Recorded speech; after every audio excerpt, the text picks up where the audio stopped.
앞에 예배드리게 하여 주시옵시고 우리 하나님만 홀로 영광받아 주시옵소서. 감사드리며 예수님의 이름으로 기도드리옵나이다. 아멘. 아멘. 샬롬. 샬롬. 날씨가 너무 추운데 이렇게 예배당에 와서 예배 드리는 여러분을 축복합니다. 아멘. 저는 저희 교회가 매우 크지 않은 교회라 함께 와서 예배 드리는 여러분께 저는 너무 감사드립니다.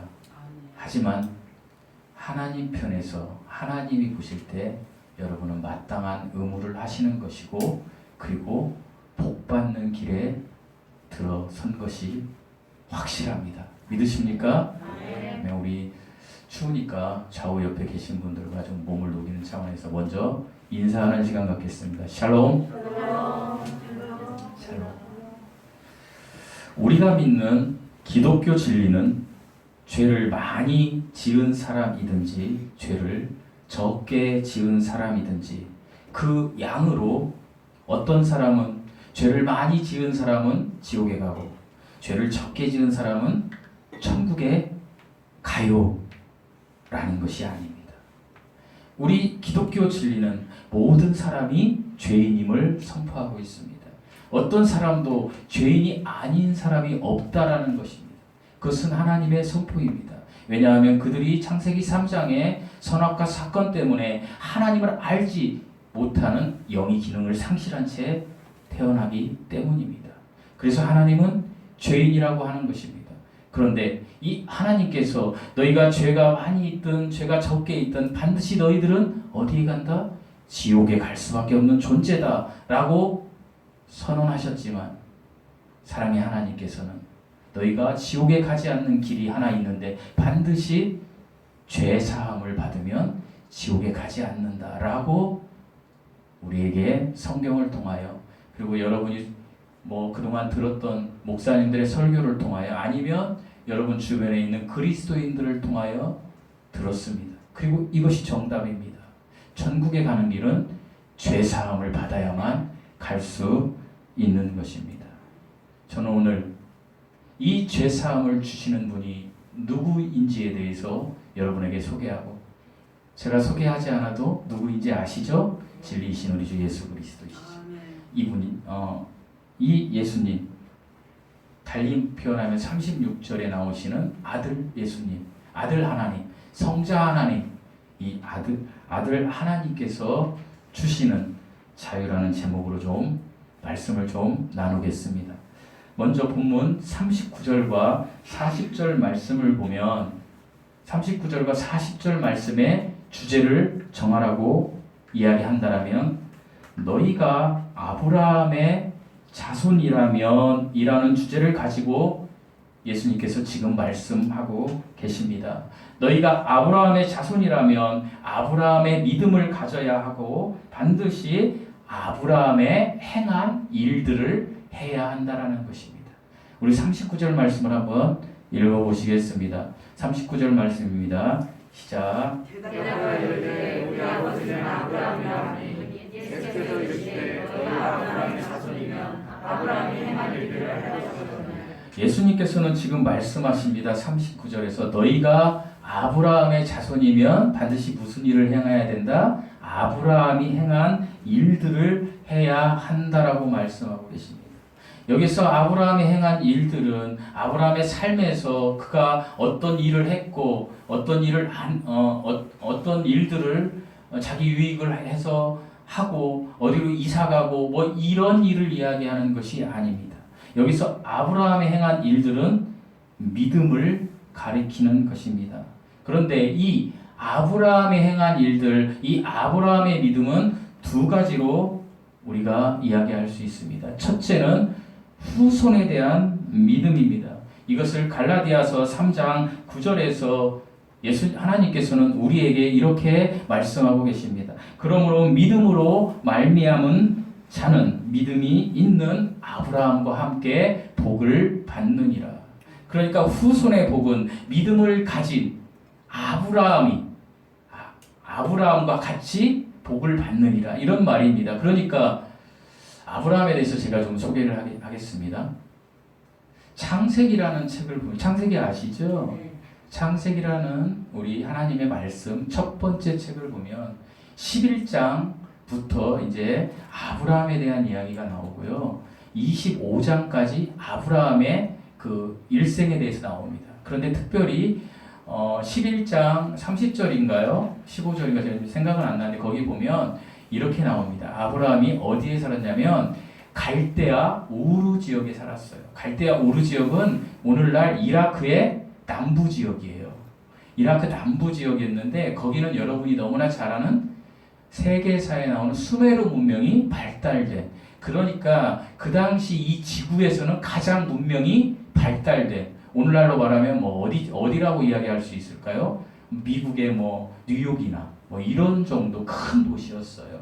여기에서 행복하게 살던 아브라함에게 이렇게 이야기합니다. 너는 갈대아 우르를 떠나 내가 지시할 땅으로 가라라고 하나님께서 말씀하십니다. 그럴 때 그 아브라함의 아버지는 누구일까요? 데라입니다.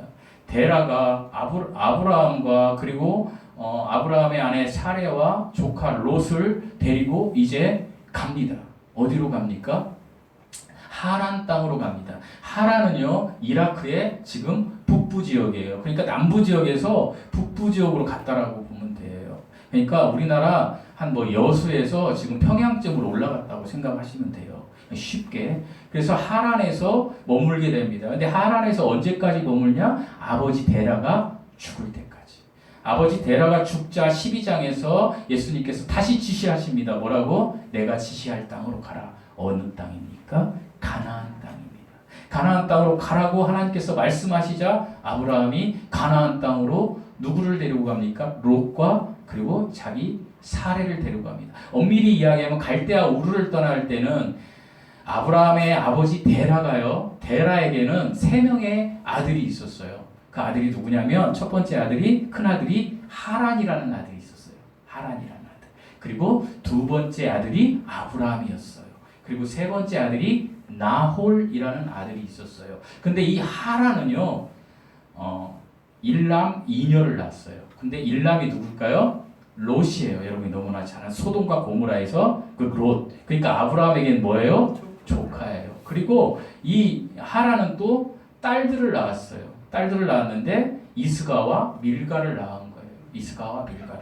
근데 밀가는 누구의 아내였다? 나홀의 아내였던 거예요. 그러니까 그 당시는 친족끼리 결혼을 했던 거예요. 그 당시는. 이상하죠? 그런데 그 당시는 그랬어요. 그리고 이스가는 누구의 아내가 되었을까요, 여러분? 이스가라는 뜻은 뭐가 있는지 아세요? 이스가라는 뜻에는 공주님이라는 뜻이 있어요. 그런데 이 공주님이라는 뜻의 이름을 가진 한 여인이 있어요. 그게 누구예요? 사레예요.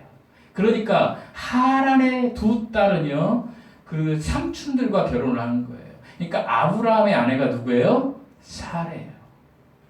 처음 들어보시죠? 네. 그래서 이제 아버지 데라가 죽자 나홀은 어때요? 나는 그냥 여기 하란 땅에서 살 거예요. 나 안 갈 거야. 라고 하니까 아브라함이 누구를 데리고? 롯과 그리고 사레 그리고 자기 하인들을 데리고 가나안 땅에 오게 돼요. 가나안 땅에 처음에 온 곳이 어디냐면 어딜까요? 세겜 땅이에요. 세겜 땅 상수리 나무에 일단 아브라함이 온 다음에 그가 자리를 옮겨서 하나님 앞에 제단을 쌓는 곳이 있는데 그 곳이 베델이에요. 그게 창세기 12장에 나오는 이야기예요. 그 베델에서 하나님 앞에 제단을 쌓자 오늘 제단은 뭐예요? 오늘날 예배예요.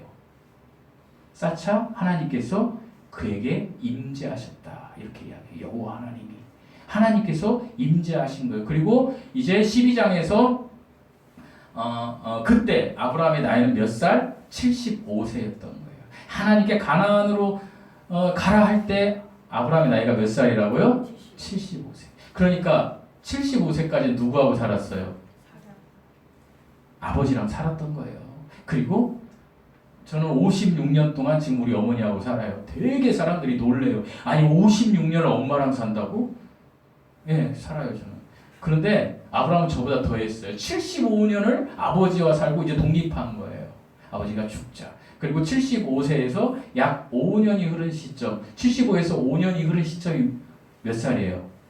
80세가 됐을 때, 특별히 창세기 12장에서 창세기 25장까지는 100년의 역사예요. 왜요? 아브라함이 175세에 죽었기 때문에. 그러니까 아브라함의 삶은요, 이거예요. 12장에서 가나안 땅 그 베델로 와요. 베델로 왔는데 먹고 살기가 힘든 거예요. 춥고 너무나 이제 먹고 살기가 없으니까 제가 여러분이 재밌으라고 이야기식으로 해드리는 거예요. 여기 아브라함에 대해서 이해하세요. 준비하지 않은 건데, 아브라함이 어디로 가요? 더 밑으로 가요. 더 밑으로 내려가면 애굽이라는 나라가 있어요. 오늘날 어디죠? 이집트예요. 이집트로 내려가요. 그 이집트로 내려가 가지고 아브라함이 거기서 자기 아내 사레를 누이라고 속여요. 그리고 그 애굽의 왕한테 바치죠. 근데 하나님께서 그것을 놔두시지 않으시고 애굽의 왕을 책망하셔요. 그런데 책망하시는데 그가 애굽 땅에서 다시 남방 땅 네게부라고 해요. 네게부. 그러니까 오늘날 이스라엘 땅 그 옆 주변을 네게부 남방 땅이라고 하는데 그곳으로 다시 올라와요. 그때 뭐라고 되어 있냐면 그에게 가축과 은과 금이 풍부하니라, 부자가 돼서 오는 거예요. 그러니까 이스라엘 백성들은요, 애굽 땅에 내려갔다 올라왔다 하는데 내려갈 때마다 하나님의 은혜로 되게 부자가 돼서 와요. 여러분 부자 되고 싶으시죠? 아브라함처럼 이렇게 하나님의 말씀을 이렇게 따르면 되는 거예요. 기복신앙을 이야기하는 게 아니고.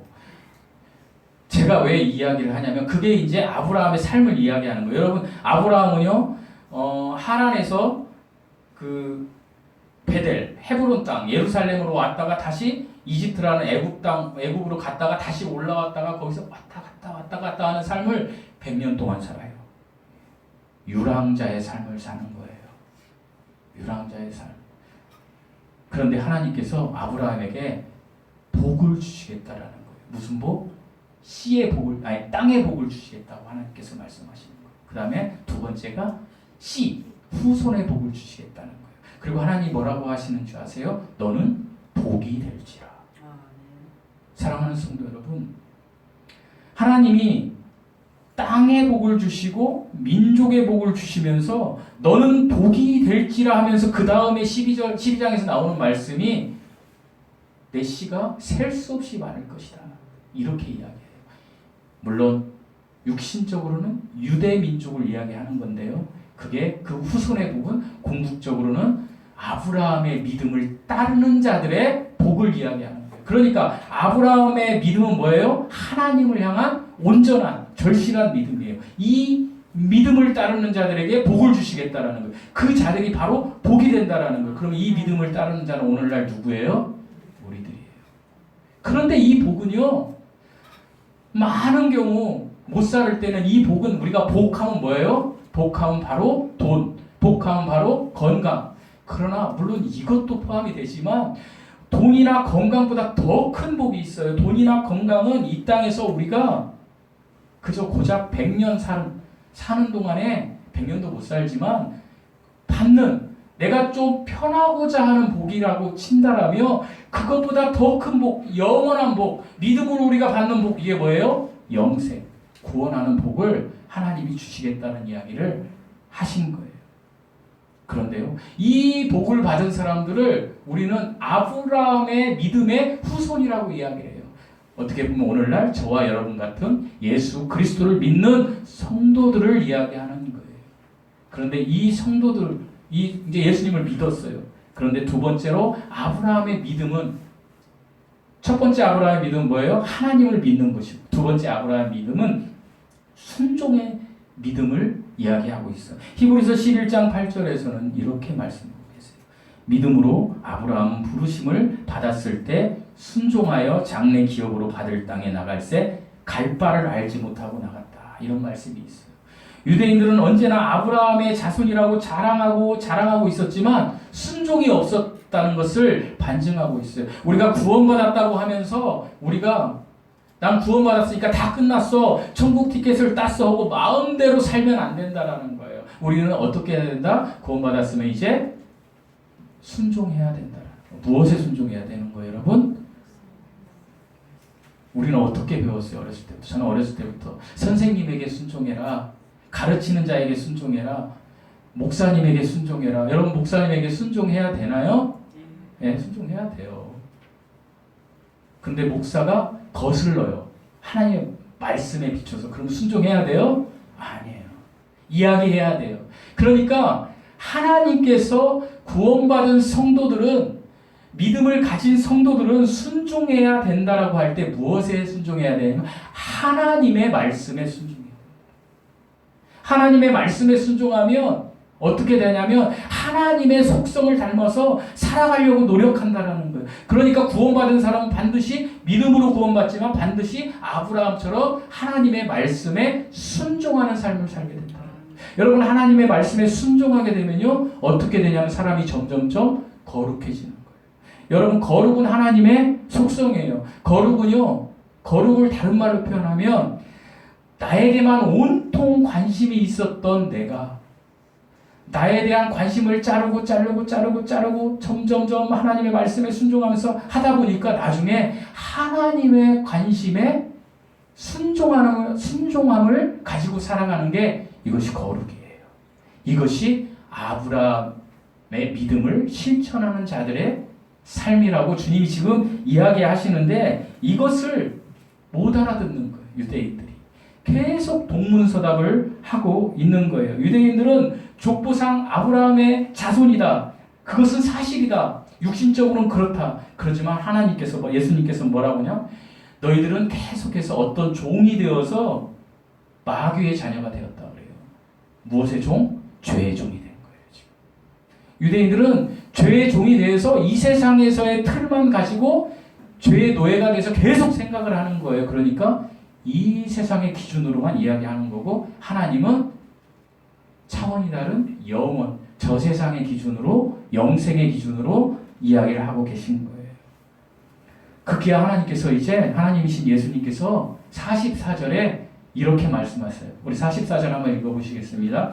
44절입니다. 시작. 너희는 너희 아비 마귀에게서 샀으니 너희 아비의 주신대로 너희는 못하느니라. 그러니 처음부터 살자는 자요 진리가 속에 없으므로 진리에 서지 못하고 거짓을 말할 때마다 거짓으로 말하나니 이는 그가 거짓말쟁이요 거짓의 아비가 되었습니다.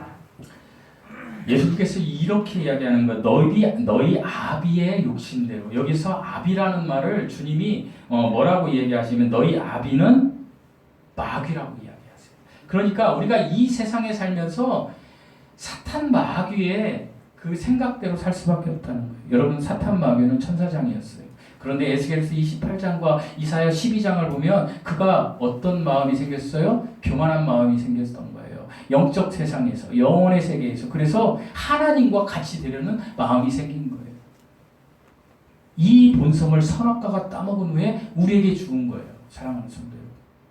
우리 마음에 뭐가 있어요? 하나님과 같이 되려는 마음이 있어요. 다른 말로 표현하면 하나님 없이 내 본성대로 살아도 되는 거예요. 그게 이 땅에 사는 모든 사람들의 삶이에요. 심지어 예수님을 믿었다고 하는 사람들마저도 어떤 때는 내 본성대로 살아간다라는 거예요. 그것을 주님은 너희 아비 마귀의 뜻대로 살아간다는 거예요. 그리고 마귀의 속성을 이렇게 이야기하시는 거예요. 두 가지 속성으로. 아브라함의 속성이 믿음이고 그리고 순종이었다라면 마귀의 속성은 살인자요 거짓말쟁이라는 거예요. 사랑하는 성도 여러분, 이 마귀의 속성이 거짓말쟁이고 살인자라는 이 속성은요, 이 속성을 선악과를 따먹은 이후에 우리가 물려받은 거예요. 그래서 제가 여러분에게 살인자고 여러분 거짓말쟁이입니다 하면 여러분 노여워하실 수 있어요. 그러나 우리에게 본성이 그게 있다라는 거예요. 저의 본성에도 그게 있는 거예요. 여러분 아무리 착한 사람도 아무리 선한 사람도 거짓말 한 번도 안 해본 사람이 없어요. 그죠? 내가 있잖아. 내가 이거 진짜 선한 거짓말을 하는 거야. 복음을 전하면서도 거짓말 할 때도 있어요. 그러니까 거짓말을 하지 않은 사람은 없다라는 거예요. 그러면 살인자는요? 목사님 제가 뭐 강호순입니까? 유영철입니까? 제가 무슨 살인자 이렇게 얘기할 수 있어요. 그런데 성경에 보면 속으로 형제들은 라가라 하는 자마다 살인한 자니 이렇게 하는 말씀이 마태복음에 있어요. 여러분 라가라 하는 자가 무슨 얘기냐면요. 어리석은 놈 이런 얘기예요. 그러니까 다른 말로 표현 우리나라 말로 형제에게 우리 표현으로 하면 욕이라도 한 번 한 사람은 살인자가 되는 거예요. 속으로. 근데 우리 옛날에 그 부모님들 보면 저는 이제 좀 죄송한 말씀이지만 뭐 설교에서 이런 얘기하면 안 돼. 전 전라도 사람이다 보니까 우리 전라도 표현에 두 가지 대표적인 말이 있는데 거시기 있잖아. 거시기로 거시기 하면 거시기 해 하면 다 알아들어요. 거시기가 뭔데? 그리고 또 한 가지 말에 뭐가 있냐면 저런 썩을 놈의 자식 이런 게 있어요. 근데 이게 나쁜 말이 아니고 애가 이쁘잖아요. 이쁘고 그러면 저런 썩을 놈의 새끼 이러거든요. 할머니들이. 근데 그 썩을 놈이요. 죽을 놈이라는 거, 죽일 놈. 살인에 가까운 말이에요. 그러니까 제가 말씀드리고자 한 요지는 뭐냐면요. 우리는 이 땅에 살면서 어떤 사람도 마귀의 속성이 살인과 거짓말에 자유로울 사람이 없다라는 것을 이야기하시면서 주님이 그러기 때문에 너희들이 누구의 종이다? 죄의 종이라는 이야기를 주님이 지금 하고 계신 거예요. 계속해서 45절 말씀 읽어보시겠습니다. 45절입니다. 시작. 내가 진리를 말함으로 너희가 나를 믿지 아니하는도다. 46절도 읽어보시겠습니다. 46절까지 시작. 너희 중에 누가 나를 죄로 찾지 않느냐. 내가 진리를 말하는데도 어찌하여 나를 믿지 아니하느냐. 예수님은 45절과 46절에서 이 이야기 전개를 하면서 너희가 마귀의 자식이라고 그러니까 유대인들이 얼마나 경직됐겠어요. 화가 났겠죠. 그러니까 마지막에 돌로 쳐 죽이려고 한다라고 표현이 있잖아요. 여러분도 제가 이런 얘기를 하니까 목사님 왜 저런 얘기를 해. 뭐 사랑, 겸손, 온유, 뭐 나는 온유한 사람이 이런 얘기를 해야 내 마음이 부드러워지지. 그렇게 이해할 수 있어요. 그런데 예수님은 우리의 속성을 그대로 얘기하는 거예요. 우리의 본성을. 그러면서 예수님이 이렇게 얘기하시는 거예요. 내가 진리를 말함으로 너희가 나를 믿지 아니하는도다. 진리라는 것은요. 무조건 100% 옳은 거예요. 그래서 이 진리를 예수님이라고 예수님이 이야기하시는 거예요. 14장 6절에 나는 길이요 진리라고 이야기하시는 거예요. 그러니까 이 진리이신 예수님이 이야기하는 것을 너희가 여기서 너희냐면 너희는 누구냐면 유대인들이에요. 유대인들이 믿지를 않는 거예요. 왜냐하면 그 사람들은 이 세상 것으로만 생각하니까.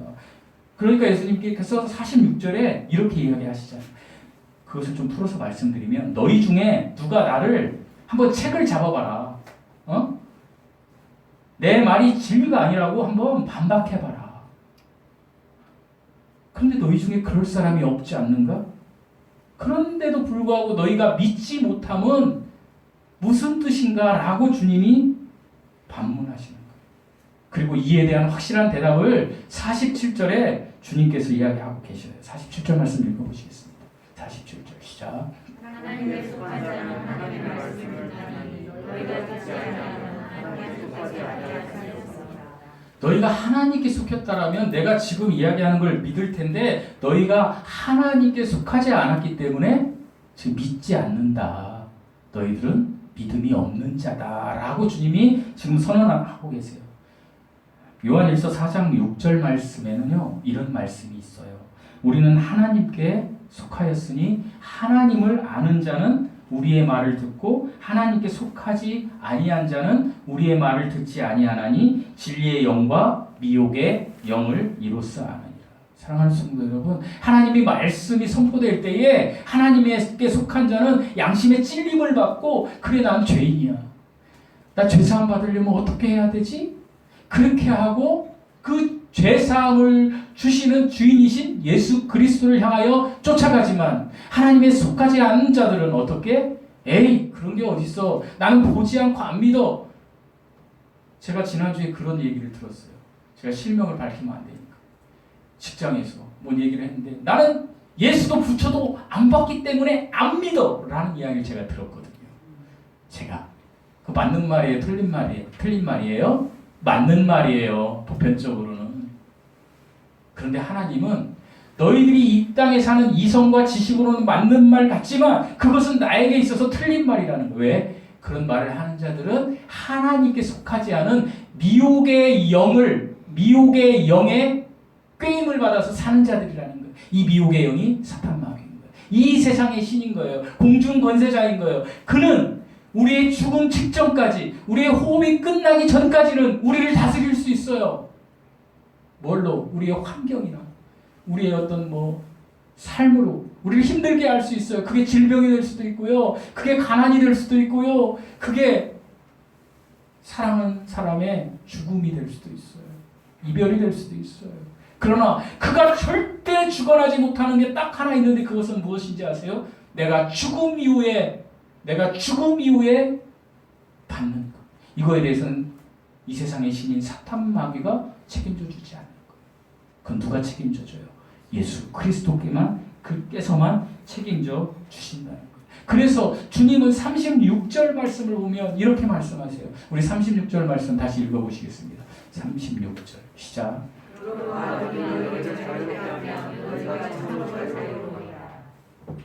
예수님이 지금 아들이 주시는 자유에 대해서 이야기하시면서 계속 예수님이 이야기하시는 자유는 죄의 종에서의 해방된 자유를 이야기하고 계신 거예요. 지금 8장에서 죄에서 자유예요. 이게 뭐예요? 죄사함이에요. 사랑하는 성도 여러분, 아들이신 예수 그리스도 성자 하나님은 구약의 여호와 하나님으로 우리에게 나타나셨어요. 창세기 3장 선악과 사건 이후에 우리의 본성대로만, 본성이 뭐라 그랬어요? 하나님을 아는 기관인 영이 죽어버리고 내 생각, 내 혼대로, 사람은 나예요. 나는 다른 말로 하면 혼이에요. 이걸 뭐 영혼이라고도 얘기해요. 뭐 다 맞는 말이라고 쳐도요. 어쨌든 성경은 영과 혼이라고 해요. 이 영은 뭐냐면요, 하나님을 아는 기관이에요. 혼은 뭐예요? 나를 아는 기관이에요. 그러니까 이 세상에 태어난 사람은 응애 하고 태어나면 누구만 알아요? 나만 아는 거예요. 그래서 응애 하고 태어나면 뭐예요? 내 먹을 거 어딨지? 엄마 젖을 향하여, 젖 냄새를 향하여 막 다는 거예요. 내 이익을 위해서. 이게 나쁘다는 게 아니에요, 여러분. 이게 죄라는 게 아니에요. 그런 본성을 가지고 태어난다는 거예요. 응애 하고 태어나면서 지금도 그 병원에서 태어난 아기들이 2022년도에 태어난 아기들이 축복을 받고 태어나죠. 응애 하고 태어나면서 그 애들이 하나님 감사합니다 하는 아기가 있어요? 여러분 태어날 때 그렇게 해본 적 있어요? 없어요. 이것을 성경이 명확히 이야기하는 거예요. 왜? 너희의 영이 죽어서, 너희가 하나님이 생물학적으로 준 호흡은 살아있지만 너희의 영이 기능을 상실했다는 거예요. 그리고 너희의 본성대로 살아가는 게 지극히 당연하다는 거예요. 그런데 너희의 본성대로 살면 반드시 어떻게 된다? 심판을 받는다. 어떤 심판? 죄의 경중에 상관없이 지옥불의 심판을 받는다는 거. 그런데 사랑의 하나님께서 거기에 가지 말라고 우리에게 한 길을 알려주셨는데 예수 그리스도를 믿음으로 죄사함을 받으라는 거예요. 여러분 예전에 1990년도 초에 그 지존파라는 친구들이 있었어요. 거기 보면 그 친구들 중에 김현양이라는 친구가 있어요. 그 친구가 저보다 한두 살 어려요. 나중에 기억이 안 나시면 찾아보세요. 재미로. 근데 그 친구가 뭐라고 얘기하냐면 자기는 자기 엄마를 못 죽인 게 아니라는 거예요. 그리고 걔가 죽이는 거 다 주도하고 그 사장님 부부를 다 태워서 먹었잖아요. 고기로. 설교 시간에 이렇게 얘기하니까 저런 얘기를 한대 막 이렇게 호응이 없어. 근데 먹었대요 걔가. 이런 놈이 천국 가면 돼요 안 돼요? 안 돼요. 이런 놈 어디 가야 돼요? 지옥 가야 돼요. 근데 얘는 지금 이 땅에 없어요. 그런데 이 친구가요 예수님을 영접하고 마지막에 찬양 부르면서 갔어요. 이거 맞는 얘기예요? 정말 우리의 상식으로는 도저히 있을 수 없어요. 어떤 분이 그런 얘기 하더군요. 제가 이 얘기했더니 그런 놈이 천국 가는 천국이라고 나는 안 가겠다는 거예요. 아니에요 여러분. 어떤 죄인이라도 아무리 흉악한 죄인이라도 우리의 머리로는 이해할 수 없지만 도저히 이해할 수 없지만 그럼에도 불구하고 그가 정말로 예수 그리스도 김이신 예수님을 진정으로 인격적으로 만나서 죄사함을 받으면 천국에 가는 거예요. 아멘. 사랑하는 성도 여러분, 저는 주양기 사랑교회 공동체를 하는 목적이 딱 하나 있어요. 제가 천국에 갔을 때 주님께서 야, 너 거기 성도 누구 아무개 있었지? 걔들 있는지 한번 봐봐. 그 사람들 있는지 한번 봐봐. 봤는데 아무도 없어. 그러면 저는 아마 울고 싶어. 여러분 왜 교회에 오십니까? 제가 어제 우리 사모한테 얘기했는데 사람들이 왜 어느 장소에 가면 벌떼처럼 모여듭니까? 자기 이익이 있기 때문에 그런 거잖아요. 여러분 내가 어제 해본 리서치에 송기철 장로님 이야기를 했는데 송기철 장로님이 신유의 은사가 있어요. 거기는 매일 예배를 드리는데 가산 디지털 단지 지하에서 교회에서 오지 말라고 해도 사람들이 벌떼같이 옵니다. 뭐 다 낫지도 않는데 왜 올까요? 아프니까. 내가 낫고 싶으니까 내 이익을 위해서. 저는 이렇게 이야기했어요. 우리 교회 오는 성도들에게 내가 큰 이익을 꼭 줘야 돼. 그렇게 기도했어요. 오늘도 하나님. 어떤 큰 이익? 저는 여러분에게 저는 너무 보잘것없고 능력 없는 목사라 신의 은사도 없어요. 저는 아무것도 가진 게 없어요. 그러나 나에게 주어진 딱 하나 있어요. 뭐 복음 전하는 거. 저는 여러분에게 가장 큰 이익, 지옥 갈 백성이 천국 가는 거, 그리고 하나님의 말씀에 순종해서 하나님의 열매를 맺어서 하나님 나는 믿음으로 구원받고 하나님 말씀에 순종해서 이런 열매 가져왔어요. 이렇게 하는 분들이 되기를 위해서 저는 이 교회를 공동체를 여러분과 함께 하는 거예요. 그리고 이런 마음을 여러분이 갖기를 원해요. 이곳에 들어오는 한 분이라도 죄의 종에서 죄의 자유함을 받은 죄사함을 받은 분들로 가득 차기를 소망해요. 그래서 그분들이 하나님의 말씀을 순종하며 목사에게 잘할 필요는 없어요. 교회 공동체의 가장 가난한 사람에게 사랑하는 성도 여러분, 왜 목사에게 명절날 되면 예전에 보면 저희 어머니가 얘기하시더라고요. 지난주에 저희 이모부가 침례교회 전주에서 제일 큰 교회를 했어요. 우리 이모는 하늘나라 가셨어요. 지금 사모님이었거든요. 영구가 내가 너랑 둘이 살 때 이모네 집에 가면 고기 반찬 막 소고기 막 예전에 사과도 부사 그 이빨이 정해놓고 먹는 거예요. 막 가족들이 먹으면 이제 같이 먹는 거지 우리 어머니도. 그러면 제 생각이 났다라는 거예요. 우리 아들은 못 먹는데. 저는 그걸 느꼈어요. 왜 예전에 목사님들은 그렇게 가져오면 그것을 냉장고에 이빨이 쟁여놓고 자기 식구들만 먹었을까? 그냥 그거 성도들에게 강단에서 여러분 우리 교회에 가장 가난한 사람이 누구라고 생각하면 그분한테 좀 갖다 주십시오. 그러면 내가 여러분을 위해서 기도하겠습니다. 이렇게 안 가르쳤을까? 사랑하는 성도 여러분, 우리 그런 교회 공동체를 한번 만들어 봅시다. 인원이 몇 명이냐가 중요한 게 아니에요. 여러분이 정말 죄의 종에서 예수 그리스도가 주는 자유, 죄사함을 받으시고 죄사함을 받았으면 이제 난 죄사함을 받았으니까 난 성경 말씀 많이 알아 해가지고 성경 말씀으로 남을 지적하고 그런 사탄 마귀의 속성이 교만한 마음으로 살아가는 것이 아니고, 그리고 난 구원받았으니까 괜찮아 내 마음대로 살아도 돼 이렇게 이기적인 마음으로 살아가는 것이 아니고, 이거는 자기 본성으로 돌아가는 거잖아요. 내가 구원받았으면 그 하나님의 은혜에 감사하고 내가 창세기 1장부터 요한계시록 22장까지 하루에 한 번씩 하나님의 말씀을 묵상하며 이 하나님의 말씀 중에서 내가 암송할 말씀이 있으면 그 암송할 말씀을 내가 암송하며 내 생활에서 그것을 반추하며, 반추가 뭐라고 그랬어요? 되새김질하는 거. 여호와는 나의 목자시니 주님 감사. 이렇게 하면서 그 하나님의 말씀에 순종하면서 나보다 더 가난하고 나보다 더 소외된 사람들을 향하여 예수 그리스도의 그 사랑을 실천하는 그런 사람이 한번 되봅시다. 아니 우리 각자가 못 온다면 우리 교회 공동체가 그런 교회 공동체를 한번 거듭나봅시다. 사랑하는 성도 여러분, 그러면 하나님께서 우리 각자에게도 복이 될지라 그 주인공이 우리가 되게 하시고 여러분 각자가 되게 하시고 그 은혜 가운데 너는 진정한 아브라함의 후손이야. 너는 마귀가 너의 아비가 아니고 내가 너의 아비야 라는 가장 큰 복을 저 여러분에게 주실 것입니다. 이렇게 한번 살아봅시다. 사랑하는 성도 여러분, 인생 길지 않습니다. 지난주에 유명한 허참이라는 아나운서가 돌아가셨던 분이 73세.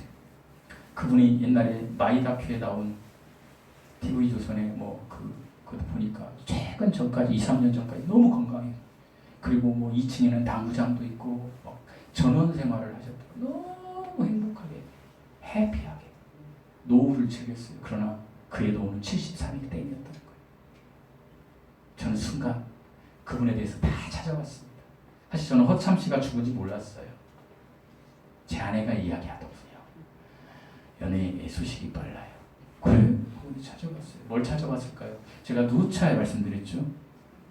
저는 어떤 사람이 돌아가셨다라면 1월 26일 날은 제 일생에 제 이 신앙관, 제 삶의 가치관을 바꿔주신 목사님이 돌아가셨어요. 하늘나라에. 그 목사님 돌아가시면서 하늘에서 꼭 만나요. 그 수많은 성도들에게 하늘에서 꼭 만나야 돼 하고 돌아가셨어요. 그래서 그분은 찾아볼 필요가 없잖아요. 제가 너무 잘 아니까. 허참 씨는 제가 잘 모르니까 찾아봤어요. 그랬더니 영정 앞에 성도 허참. 너무 감사했어요. 사랑하는 성도 여러분, 여러분 하늘나라 갈 때 여러분의 하늘나라의 그 명패가 무엇로 기록되기 원하십니까? 김영자 집사님, 집사 김영자 이거 원하십니까? 권사 김영자 원하십니까?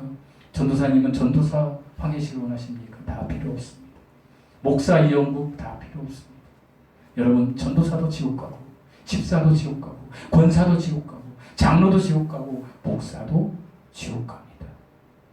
예수님을 진정으로 못 만났습니다. 그러나 성도는 다 천국 갑니다. 우리 교회 공동체가 이렇게 있으니까 뭐 집사 직분도 있고 있지만 그거보다 더 중요한 게 뭐라고요? 내가 하나님 앞에 누구인가가 뭐가 돼야 된다고요? 성도예요. 따라서 해보시겠습니다. 나는 성도입니다. 나는 성도입니다. 사랑하는 성도 여러분, 성도라고 하면 교회에서 나는 내가 무슨 성도야 이 집사 직분 안 주고 이렇게 싸우는 사람들이 많아요. 엉터리예요. 성도라는 뜻은요 거룩히 구별된 사람들, 구원받은 그리스도인들 이런 뜻이 있는 거예요. 사랑하는 성도 여러분, 여러분 꼭 성도가 되십시오. 아멘. 그래서 천국에서 만납시다. 그리고 남은 일생 얼마가 주어진지 모르는데 우리 하나님의 말씀에 순종하며 살아봅시다. 반드시 아브라함의 복이 여러분에게 임하실 것입니다. 이 복을 위해서 저는 계속 기도하고 여러분을 위해서 축복하고 하나님 앞에 계속 기도드리겠습니다. 이 은혜가 우리 모두